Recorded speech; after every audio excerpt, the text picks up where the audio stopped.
Uliniona wakati mimi sikuwa na imani, ukanichukua kwa shetani, ukaniondoa,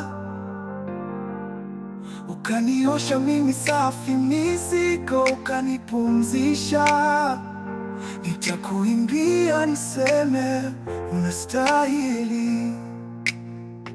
Si hali iliyokuvutia ndani yangu,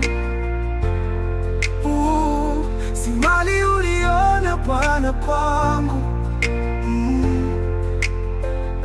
ni neema ndiposa mimi Bwana naishi.